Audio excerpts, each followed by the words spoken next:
I'm going to get started. Is that okay with everybody? All right, my name is Yvonne, also V, and welcome to your TecXposition Pitch and Funding Masterclass. Good morning, good afternoon, good evening, wherever you are.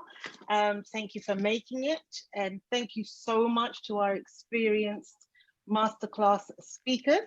I'm very much looking forward to what you're going to say. I have my notebook ready to take all the hints and tips that I can, because this is very, very useful information.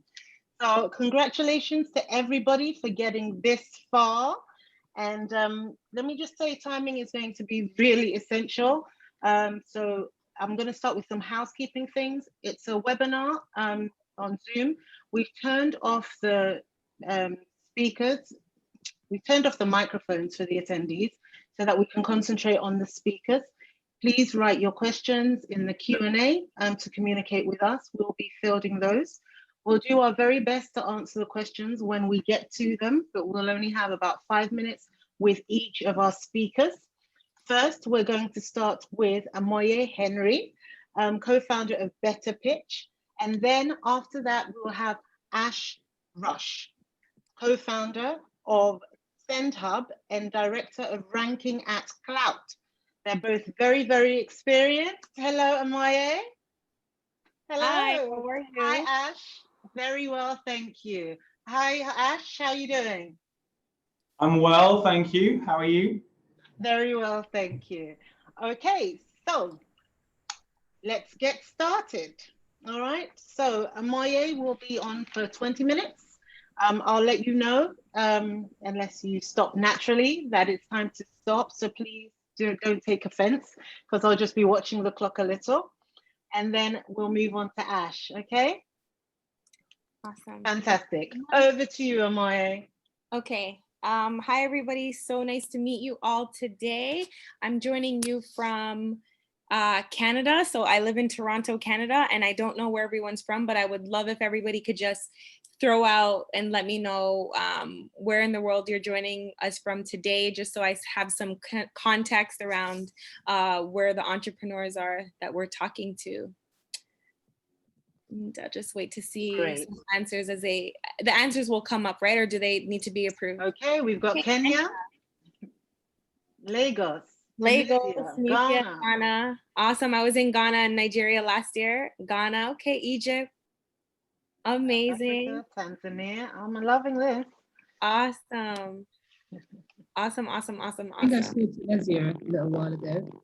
We can hear you, Iffy. Yes, I was just saying I saw Tunisia, just in case it felt. Yes, we saw Tunisia, yes. Yeah.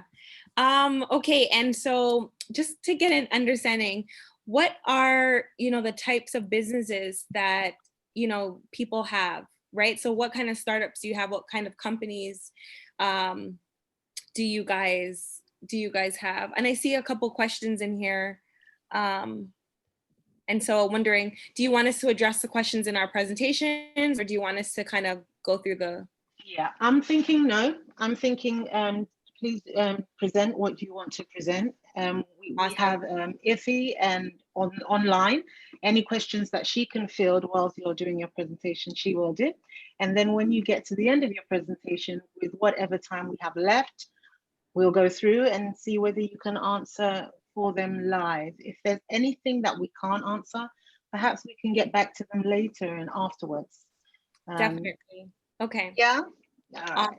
Okay, very, very helpful. And thank you guys for sharing the companies that you have and where you are from. I'm just gonna see if I can pull up my slides here. Yeah. What's also good to know is we've got people that have got to this stage, and well done, from the pitch competition and from funding, and then also from the hackathon competition. So the hackathon in terms of tech. Okay, very helpful.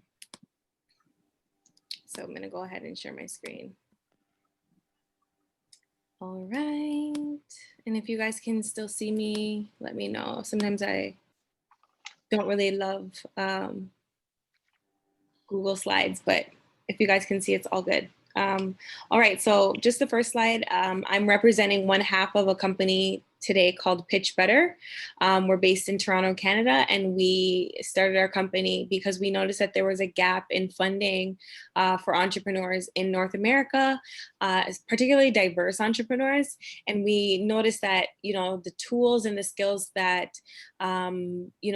is needed for pitching for funding were not necessarily there. And oftentimes women entrepreneurs had challenges in pitching for funding. And our research showed us that not only did they have challenges based on, not always feeling very comfortable, but also not even just getting into the door, not even getting a response.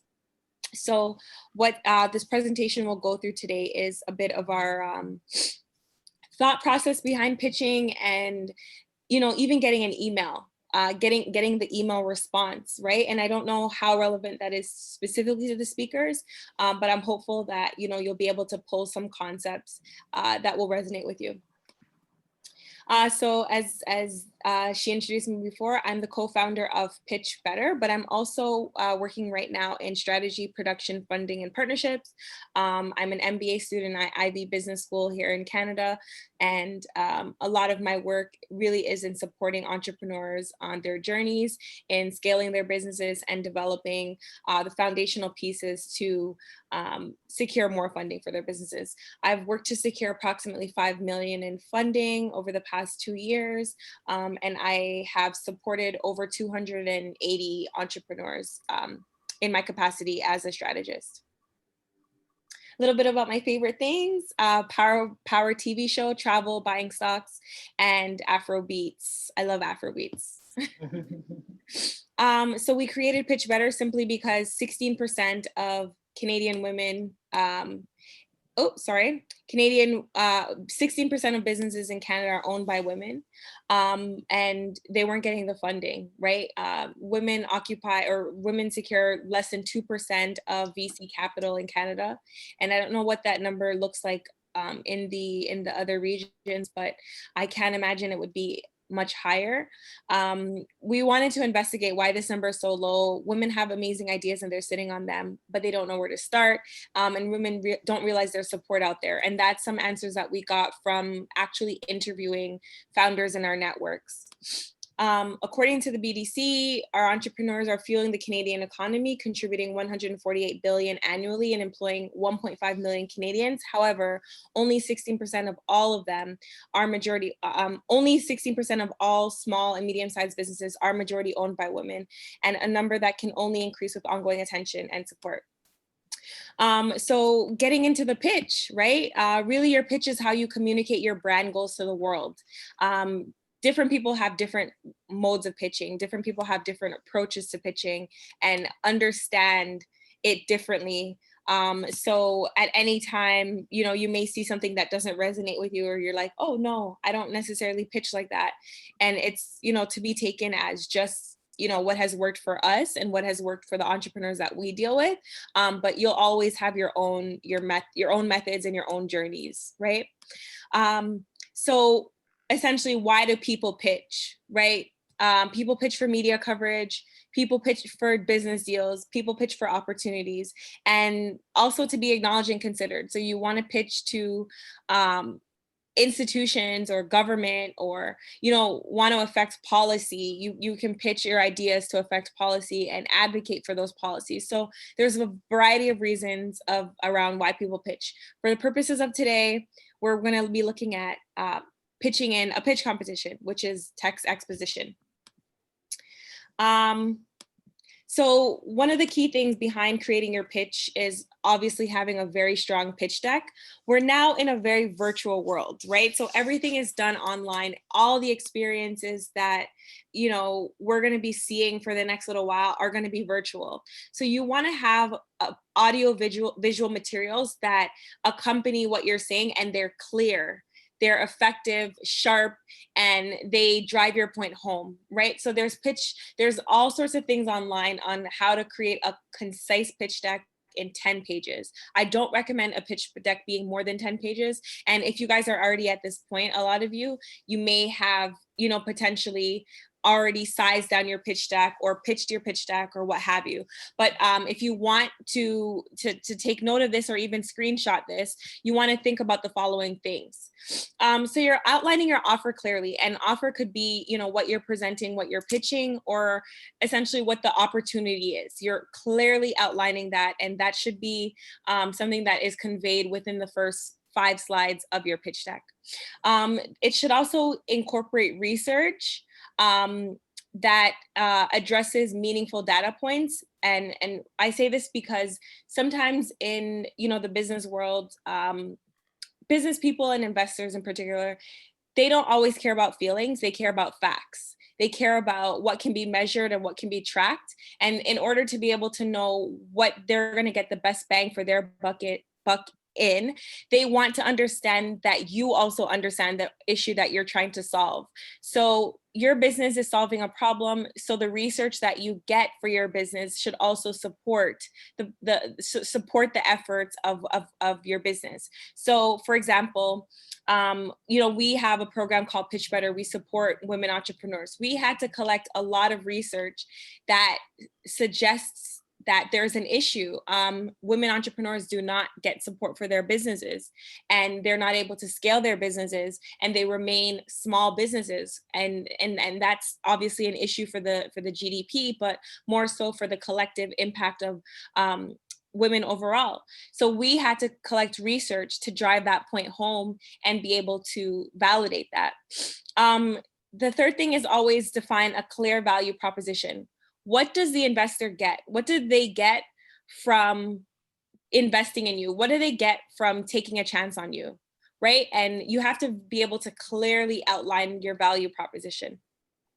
Next is key to know the audience, right? So when you're developing your pitch deck, you're not talking to the same people all the time. You could be talking to institutions, you could be talking to VCs, you could be talking to the government, you could be talking to other business owners, you could be talking to supply chain partners, you could be talking to your audience, right? If it's a certain type of audience or your target customer.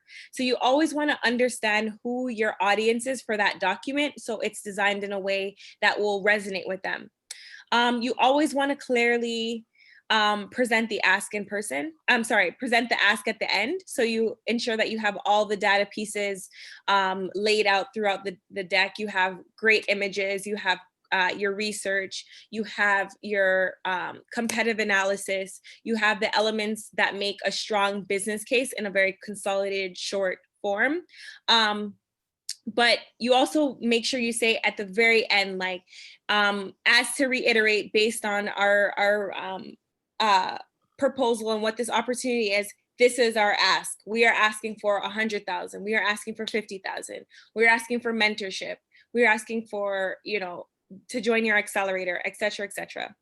And I did put in here, try your best to present this in person. And I say that because I think sometimes just emailing off your pitch deck is a bit tricky, especially if you don't have NDAs and you don't have IP protection. You always want to think about how to best safeguard your literature and the information that you have, because it's ultimately yours, it belongs to you, and it should be protected at all costs. A successful pitch, in my opinion, is 10% presentation and 90% inner confidence.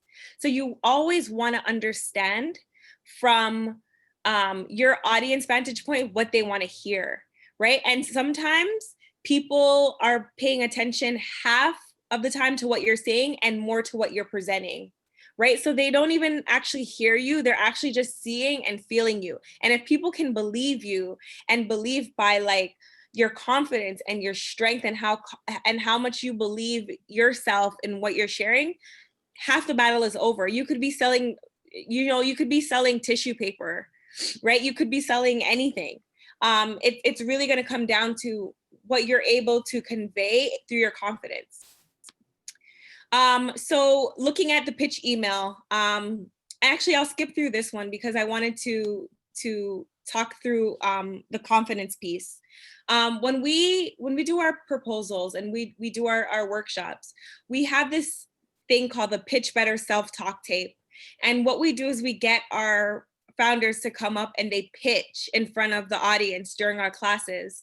And this gives them the opportunity to be put on the spot, but it also gives them an opportunity to kind of design the framework for how they're going to go about doing the pitch themselves. And we really don't recommend following a standard guideline. Like, I don't recommend that at all, because when you try to follow something to the T, you'll always fail, or you'll always come up short because it's not yours and it's not genuine.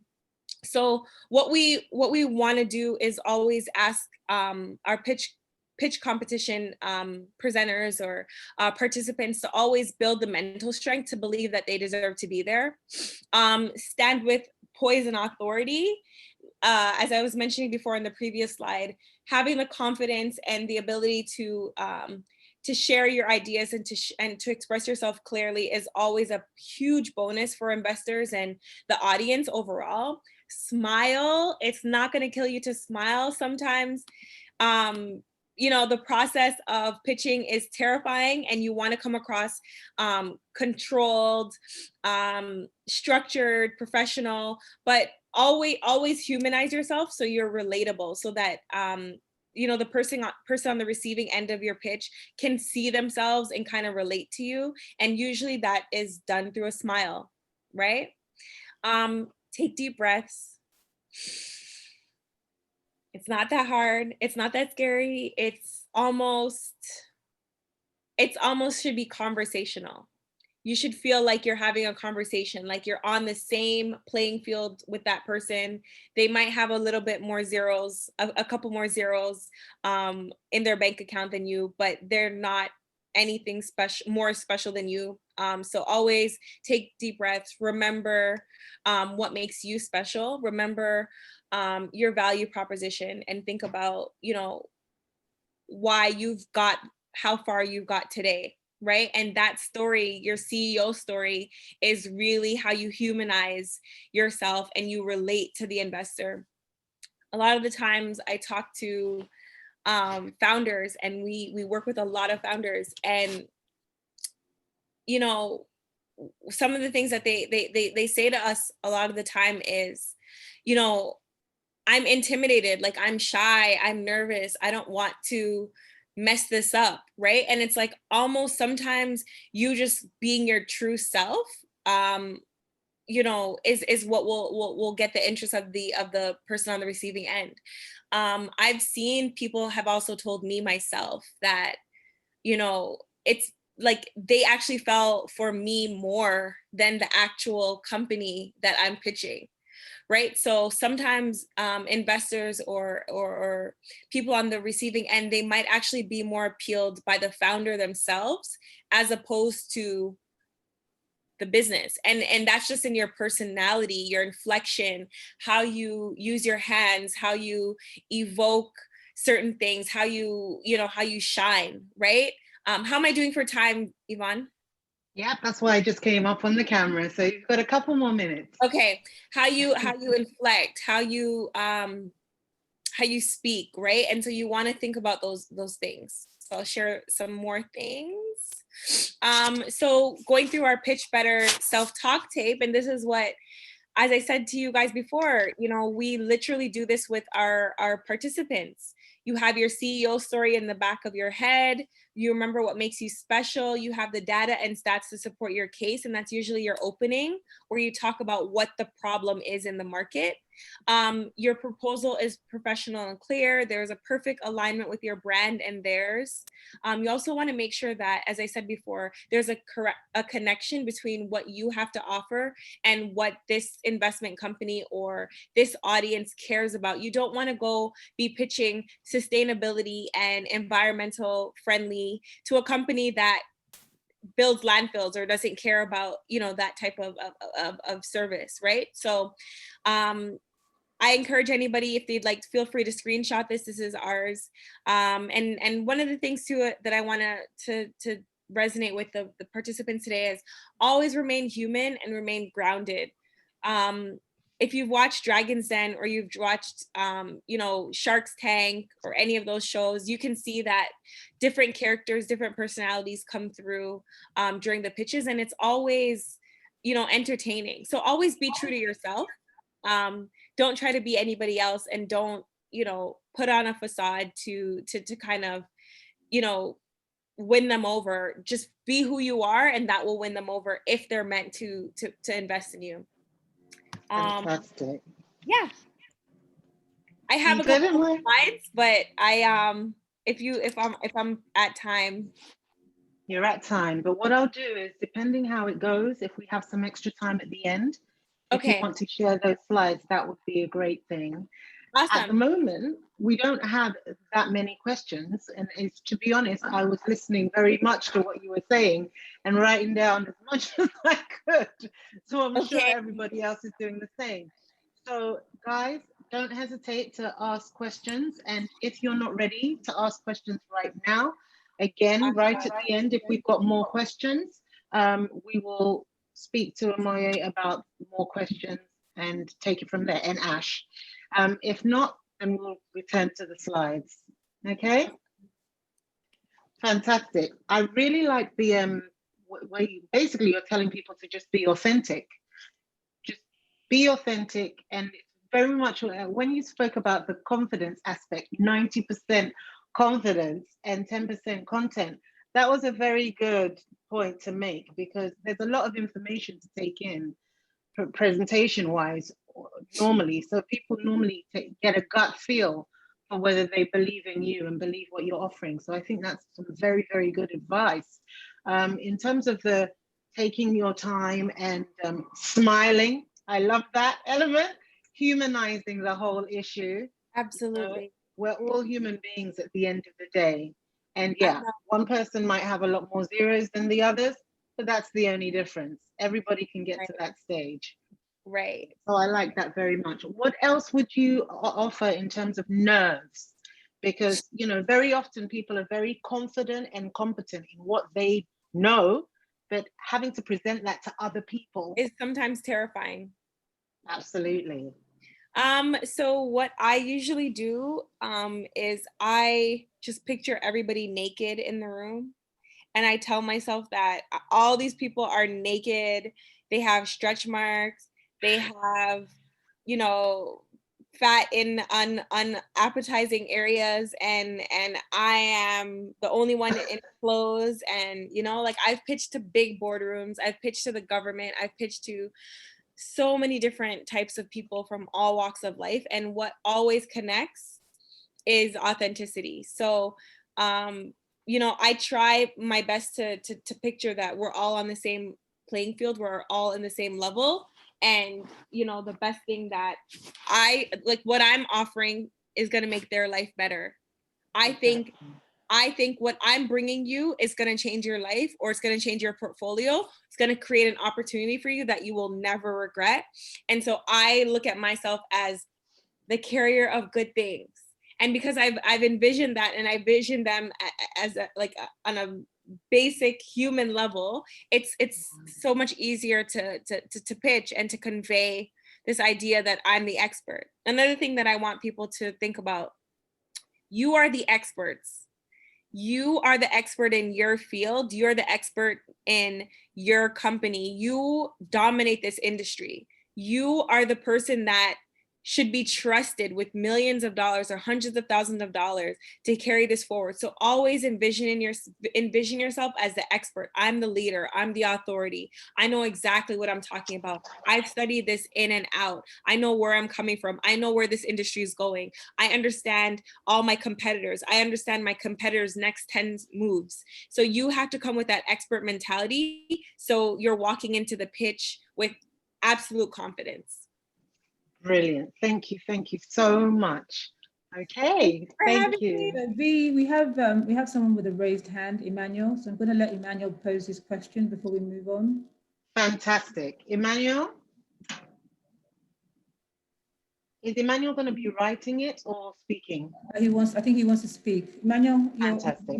Absolutely, Reginald. Enthusiasm totally makes a difference. Absolutely. You have to have the enthusiasm and the confidence. Hello.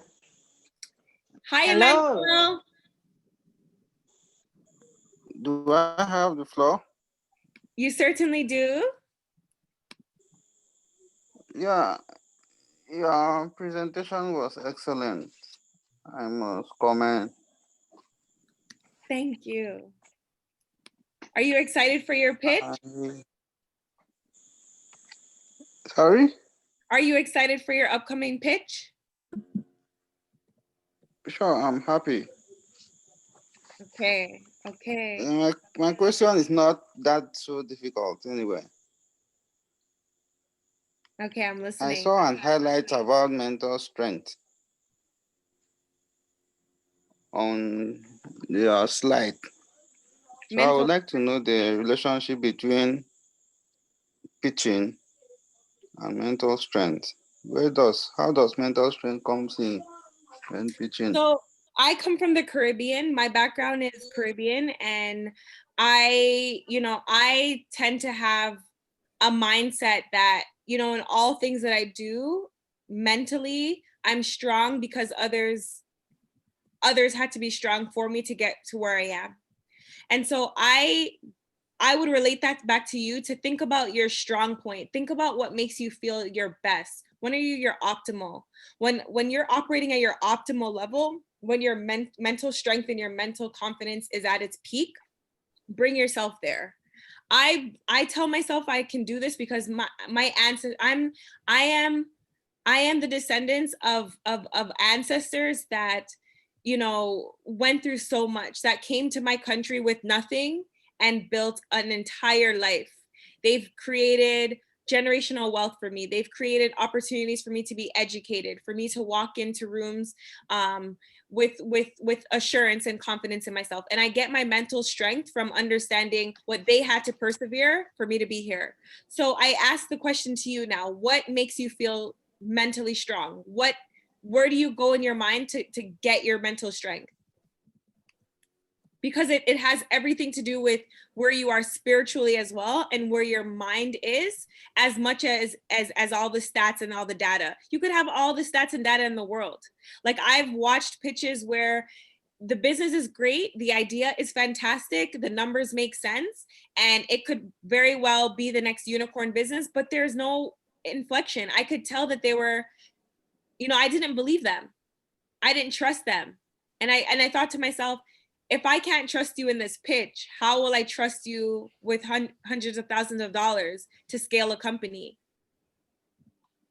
Absolutely. Thank you very much. Thank you. But I'm actually curious, from Emmanuel, where do you get your strength? Where do you get your mental strength? Emmanuel? When you're talking about mental strength, I believe it has to do with psychological aspects, emotional and otherwise. Absolutely. Okay, I'm going to have to cut you guys off because I don't want to run out of time. And we have Ash waiting to present. So Ash, please introduce yourself. But first of all, I want to thank Amoye. Thank you very, very much. I would like to definitely take a look at the notes and the screen prints I've done of your slides. And I'm Absolutely. sure everyone follow me on Instagram, add me on LinkedIn. Let's stay in touch. And I'm excited for your pitches, guys. Fantastic. Thank you very much, Amoye. Over to you, Ash. Okay. Hi, everybody. Thank you very much, Amoye. Pleasure to meet you today, and pleasure to meet you too as well, V. I'm going to just share my screen here. All right, can everybody see that?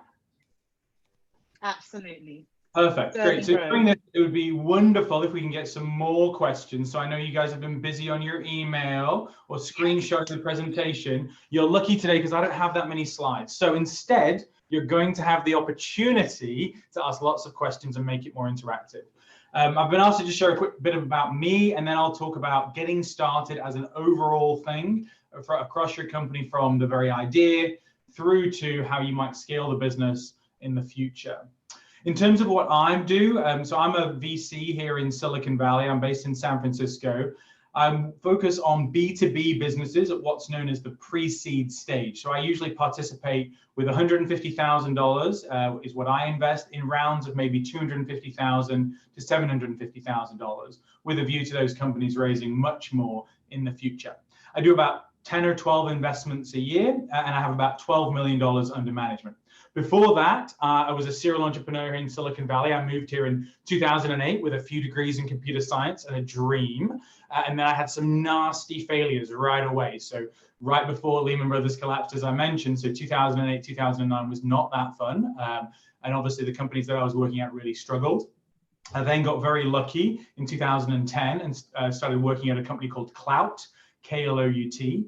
And that was one of the first influencer marketplaces that ever really hit the internet and went mainstream. That company sold for a few $100 million in 2013, and I was one of the earliest employees. So that was great. And then me and some buddies from Oxford started a company called SendHub, which was basically MailChimp for SMS. We saw email as a big communication medium, SMS. Obviously in Africa, South Asia, and Europe was much bigger than it was in the US at the time. And so we took that opportunity. We sold that company in 2015 and another good outcome. And then I've been on the other side of the table ever since. If you want to follow me on LinkedIn or Twitter, I produce videos every couple of days on these ideas around how to build a pre-seed business. So a lot of what we're talking about today, you can also catch online. All right. So the 5 topics that I want to just discuss today are ideas and markets, your first customers, fundraising, building out a team, and scaling. All right, so first of all, let's start with ideas and markets. When we're thinking about what kind of idea we might work on for our company, this is often very difficult. So usually you want to focus on things that maybe you have an existing area of domain expertise. Maybe you've been working in construction for the last 20 years, or you've been working on search engines for the last 3 years, or maybe that's what your college degree was around. Maybe you focused on natural language processing or something to do with education. Whatever it was, you have the opportunity there to try and see problems within an industry that you understand, and then root out some business ideas that might solve those problems and also be commercially viable. Now, of course, you should not be limited to that. That's just helpful. One of my close friends and investors now are the founders of a company called PlanGrid. The founders worked in construction for 4 or 5 years first.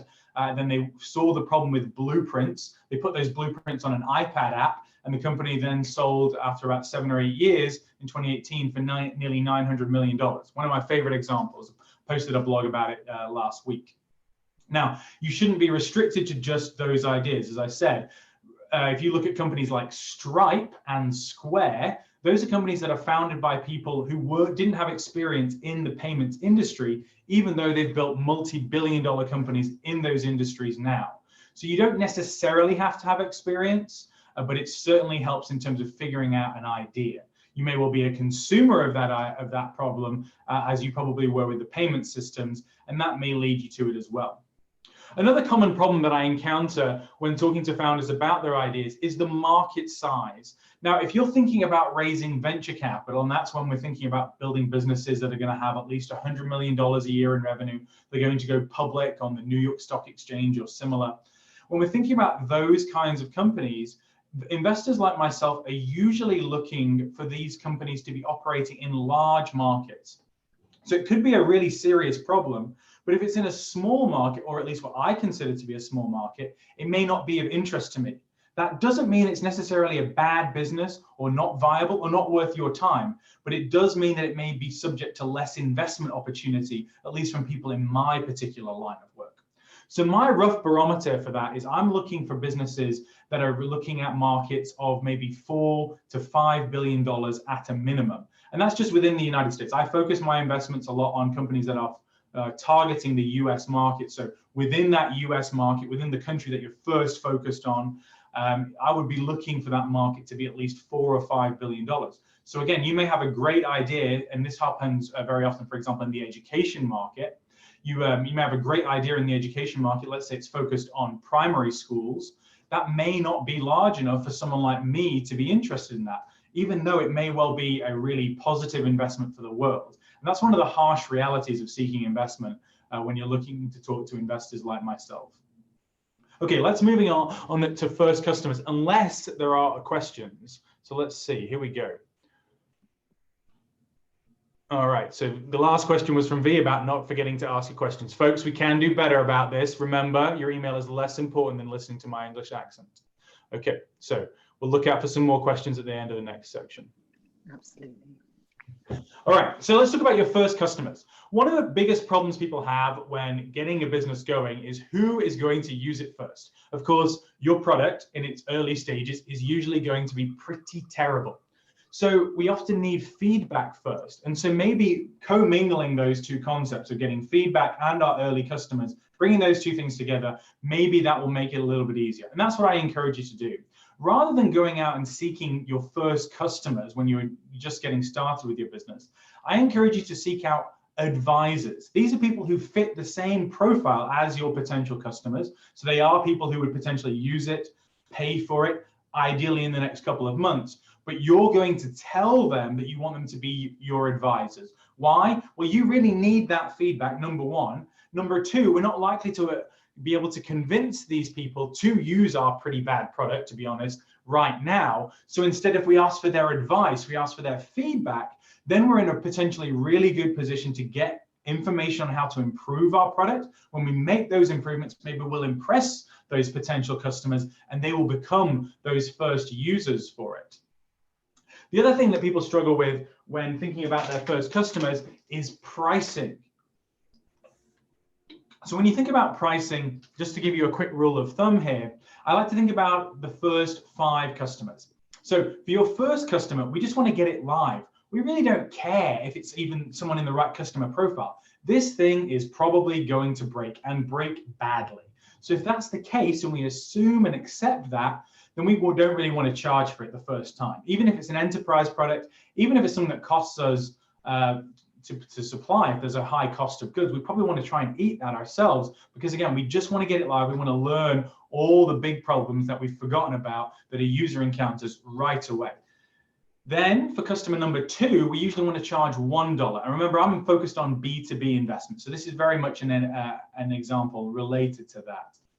But when we talk about that second customer, we want to charge them $1. Why $1? Well, essentially what we're trying to do there is get through the purchase process. We want to not be free. So we actually have to get approvals, legal, IT, security, all of those kinds of people potentially involved, or whoever is a decision maker in that process. We want to make sure we understand what that process looks like. So when we come to customer number 3, 4, and 5, and we're charging real money, we know what to expect in terms of the compliance requirements, what they want to see from us in terms of security or documentation, etc.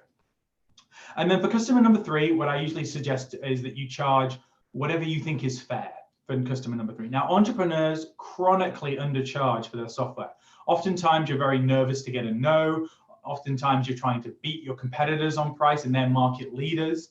And then the other piece is that you feel like it will make it easier to get a yes if you discount the product. None of those things are true, but let's start with whatever you think is fair, because it'll probably be easier just to get you over the line with asking for money. So we do that for customer number 3. Now, when we get to customer number 4, now it really starts to get a little bit more difficult. You're going to have to face your psychology on this at this point. So for customer number 4, I want you to triple the price. Yes, triple the price of whatever you charge customer number 3. That may seem like a huge amount to you, but we're going to be willing to negotiate down. Let me just doing a quick time check here. So we're going to be willing to negotiate down. And when we get to a certain point where the customer stops wincing or they're willing to say yes, then we're going to set that as the new price. Then when we get to customer number 5, we're going to triple that number again. So whatever we charge customer number 4, we're going to triple that and take that to customer number 5. Again, we're going to be willing to negotiate down. Now, of course, we do this over and over again. There's going to be a cluster of customers all coming in at roughly the same price. And that is where your rough price should be. So that's a quick overview of how we might find our first customers and how we might charge our first customers. All right, let's see if we've got any more in the Q&A. All right, here we go. Here's a question. So what is the most conducive way to grow a startup in terms of B2B or B2C? Remember, when approaching B2B, they happen to face bureaucracies and no's, but for B2B is to get first customers. What do you suggest? So for both cases, I want to try and get you live as soon as possible. I want you to just get, like I said, get it live with whoever you can, even if it's not necessarily the right kind of customer. I mean, oftentimes it's going to be your sibling or your partner who's going to have to use it first. They're going to be the guinea pig over and over again.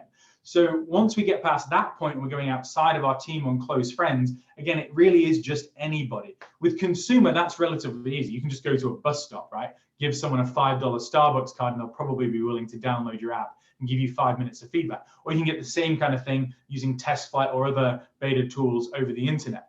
For B2B software, it's harder, right? Those businesses offer larger contracts for you, and they will also thus require more attention, and their attention will be more valuable. It'll be harder for you to get their attention. So that's why I suggest you use that advisor's hack, where you email those people directly in their inbox and say, hey, I'd like you to be my advisor, not my customer, my advisor. They probably don't get many cool startups emailing them, asking them to be their advisors. So you've got a much better chance of getting a reply there.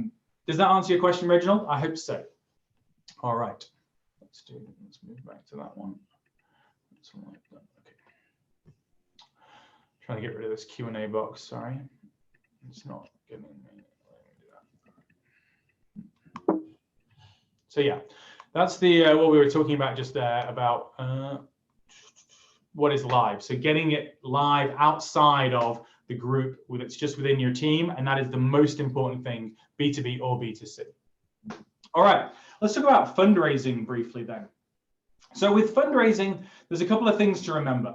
One of the biggest problems that I encounter when fundraising is that most people chase large checks first. They have this idea that they want to raise hundreds of thousands of dollars or potentially millions of dollars, and they're going to go after the majority of that money from one check right away. And I understand that, right? You don't feel like the round may well come together if you don't offer that kind of momentum right up front. But it's actually the inverse. What really happens is that it's really hard to get those big checks to come in. Those people, although they're easy to email, they're easy to get a meeting with, they're very hard to close, right? I meet maybe 1,000 to 1,100 companies per year, and I invest in 12.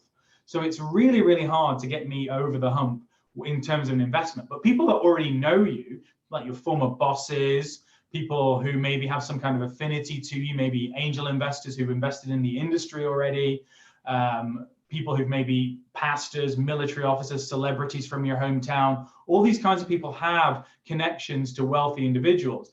Those kinds of connections tend to be the places that you'll get money from first, when you're first trying to get started.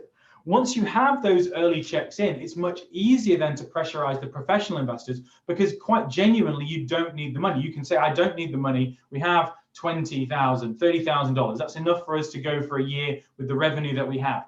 I would like to raise money if we found the right partner, but only if we found the right partner. So you say that to someone like me, and half of your round is already filled up. Let's say you were raising 100K, you've got 50K from people who know you or second or third degree connections, then that pressurizes me to make a decision much quicker.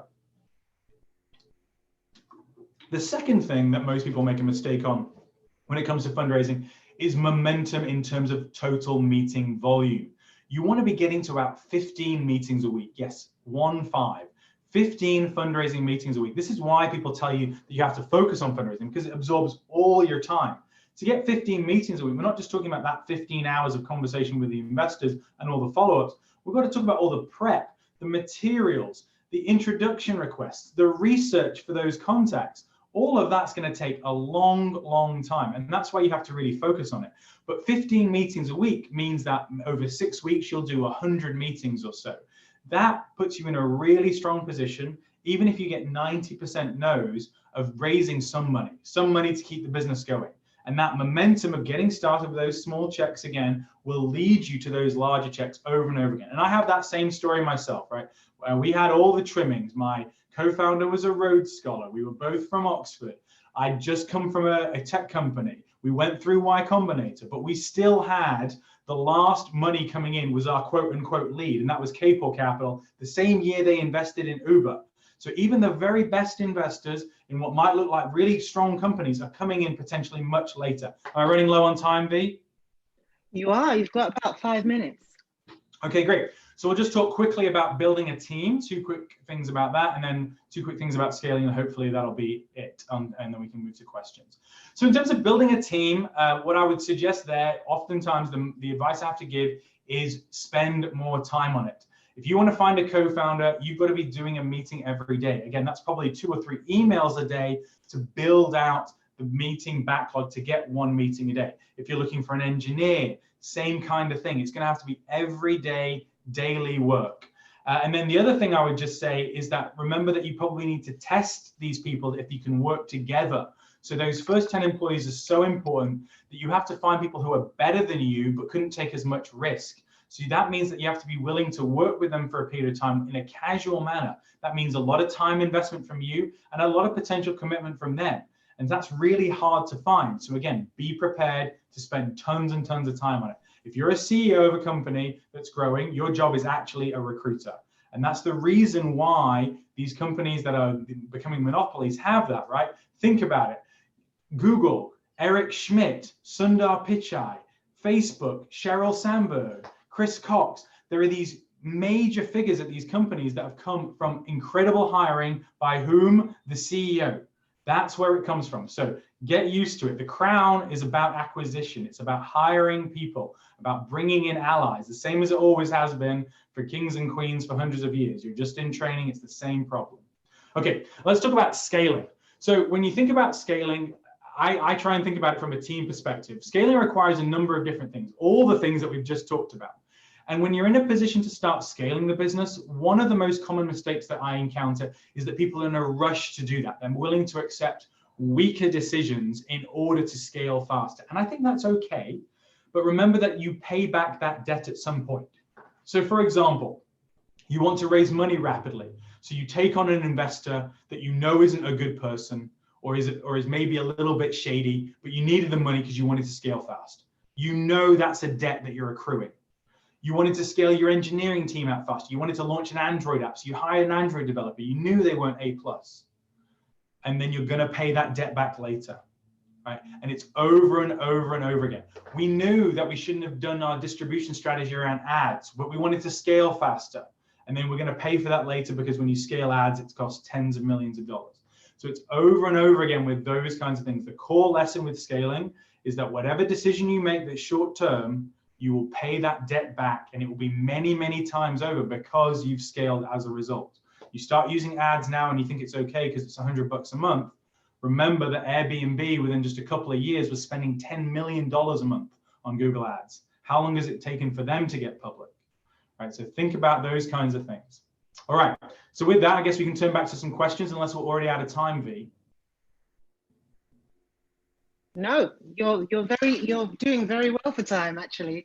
There's another question here that you may have missed. There's another one earlier from Reginald. Ash, I have a question. For sub-Saharan countries like Tanzania, a lot of young people have the mentality of bringing exclusive business ideas, but they lack working capital, which is essential to find customers and partners. What must people do? Family, friend, and others don't have money to invest and no access to investors in the market. What is the most approachable manner? So there's 2 things that you have to do here. And I should say, just from some context, I'm not from a wealthy background. You know, I was very lucky that my family focused on education. I was sent away at the tender age of 8 on a scholarship. And then the education opportunities came to me. And for you guys, it's roughly the same kind of thing, right? Ultimately, you will have to do something on your own without that capital. It sucks. It's not fair. And that is the harsh reality of the world at large. And so if you need working capital to build an app, then you've got to build it yourself, or you've got to convince other people who can build an app to join your cause. How do you do that? You show them that you're committed to it. You're doing it manually on pen and paper, right? If you're doing an application that connects doctors with patients, you can do that manually. Most of the time, Google Docs and a cell phone allows you to build a business manually. From there, you can generate revenue, customers, references that will attract people to your cause, either because they are builders like you or because they're potential investors. And then through that avenue of being impressive, doing something, creating something from nothing, that's how you find the mentors, right? So for me, I did not have the opportunities that I had right now. I remember very clearly being at Oxford, about to get to the point where I needed to start finding a job, and being introduced by my roommate to one of his mentors who'd literally found him, at some high school in New York and then helped him from there. That guy then helped me get into the country. Those kinds of sponsors and mentors are critical, right? They are the people, and they love doing it, right? Everybody loves to be a mentor, right? That's what I get to do all day. That's why I'm here. Everybody loves that job, but you have to show people that you're worth their time. And then you have to keep investing in that relationship. It's not always easy. You will disagree, and obviously there's a lot of sort of parental dynamics there that aren't easy to deal with as well. But that's the way you've got to do it. You've got to find people 2, 3, 10 years ahead of you who see what you've done, see it as impressive, are willing to invest time in helping you, and then you can invest time in showing them that they're worth that time over and over and over again. That's brilliant. Can you hear me? Yeah. Okay, I was just checking my sound. There was a very similar question from a gentleman called Edward. So I think you've addressed yes, Edward just said yes. Can we talk about the friends and family thing a little bit more? I want to just dive into that if we have time. If not, then please that's fine. do, because we've got that from 2 people. It was in Reginald's question and it's in Edward's question. And I think it's a very real situation. They're the people that we have most immediate access to, but they're not often they don't have cash. I understand exactly. So let me just I'll tell you my story from Send Up, right? So when I was out here, we did not have the money to get going by ourselves. We needed about 80 to 100K, we thought, to keep going with the business, for us all to go full time, get a house, get an office, all that kind of stuff. We had some, and we had got it going by ourselves, right? We'd racked up a bunch of credit card debt, which you absolutely should not do. Do not do that, but that's what we did. So we'd gotten that far. So I went to my former bosses, right? All the people, basically anybody from the last 10 years that I'd worked for in some capacity and encountered, I went to all of those people. And I found tons of no's, 95% no's. I probably did 30, 40 meetings with those kinds of people. And almost all of them said no, but 2 said yes, right? My co-founders, they didn't have access to any of those kinds of tech investors or former bosses who could invest. They were in public service. So it was even inappropriate for them to ask. So they went to their parents' pension funds, right? So they borrowed money from banks and also from their parents and family members from their life savings, agreeing to pay it back. And in some cases, when I've seen that happen, again, I wouldn't recommend any of this. It's been paid over time. So you can basically just keep going month to month. I think all of this is basically to say, everybody has this problem of trying to make ends meet, and you are going to have to hustle with whatever small opportunities you have.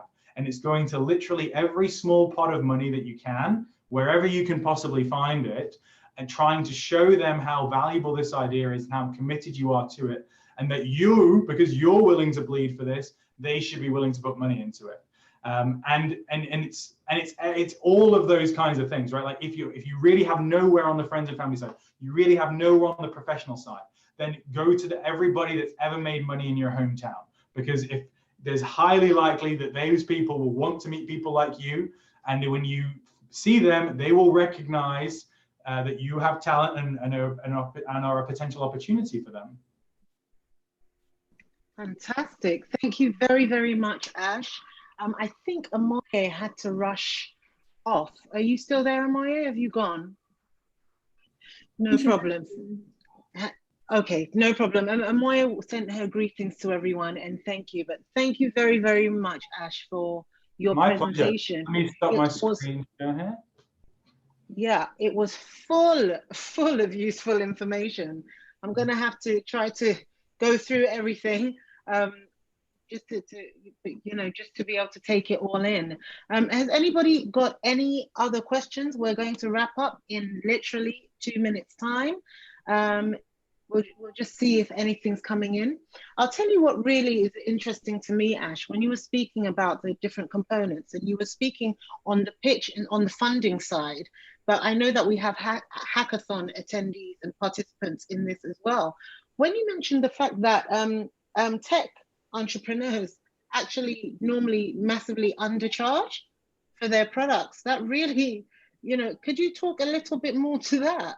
Sure, yeah. I mean, that's not my opinion. So Mark Andreessen, who many of you have heard of. Oh, yeah. I don't know if it's just me. Your sound just went a bit strange. No, I can hear okay. But... Okay, fantastic. Please Yeah, no worries. So you may not, I'm just loud, I think. You may have heard of Mark Andreessen. He's the head of a fund called the A16Z, Andreessen Horowitz. So he's one of the most famous investors, billions of dollars under management. And he says his one piece of advice for entrepreneurs is charge more. So this is endemic across the entire industry. And it's just this inherent belief that you are less than your competition, that you need a yes, but it's actually the inverse that's required. What you really want to do is charge way more, be a premium service, and provide a concierge opportunity for your potential customers. But really make them feel like they've got someone on the end of the line doing it all for them. Why? Because we can win on that. If you're building a new CRM, let's say, Salesforce has got way better software. They have thousands of engineers. You can't compete with them realistically on that right now, but you can be the best concierge on the phone. You can provide way better phone support than they can. You can be providing custom solutions way better than they would ever be able to do. And that's the real sticking point and tipping point between startups and the mainstream customers. And so when you think about it that way, you have to charge more because you're devoting all this time to every customer. It's just natural. Okay, I like that very much. We've now got a couple more questions come in, but we've actually run out of time. So what I'll do is I'll take down the questions, and if I can answer them if you want me to do it now. I've got 2 minutes. Okay, if we can do it in 2 minutes, let's do it. If everybody's willing to bear with us. I think Okay, so very the good first questions. first question is about, should I ever pay to pitch? Never, exactly. ever. Very good question. No investor worth their salt will ever take money to hear your pitch, right? That's a negative indicator. I want to hear from everybody all over the world. Why? Because that's how I get access to the best opportunities. If I only have a minimum bar of your financial viability, I lose access to a lot of people. Mark Zuckerberg's father had to borrow money to keep the site online. So I would have missed Facebook with that idea. Not a good, so that is a definite hard no. Never spend your money on that. So yeah, when you're in an environment that doesn't have a lot of investors, how do you avoid being exploited? Very, very tough. The answer is you can't need their money, right? This is one of the unfortunate truths of the people we have in the White House right now. You always have to be willing to walk away from a deal, right? That is the truth. And so when you are in a position where you're talking to an investor, they're shady, they're asking for bad terms, you can't need their money. You have to have built a business that's strong enough that you don't need them, that you're just genuinely there to find someone who can help you beyond the capital. Because capital is the ultimate commodity, right? It shouldn't be hard. If you turn every dollar into 2, the bank should give you money. It shouldn't be that difficult, right? What we're looking for is people are going to join our board, support us, etc. All right. I think that's probably all we've got time for. That's 2 minutes. I think so, and you did that very, very well. Now there's more questions coming in, but no, we have to put a stop to it. But thank you very much for the questions, and Samuel, I will definitely, fantastic. The answer is yes to your question. We are considering the different stages each business is at during the pitching. Yeah, we can speak to you more about the judging criteria after this. Ash, thank you so very much for doing this. So many nuggets. Everybody on here, I hope that you got a lot of information from Amoye and Ash, and I thank them very, very much for their time. I'm very much looking forward to TecXposition, seeing all the entries and seeing the competition winners.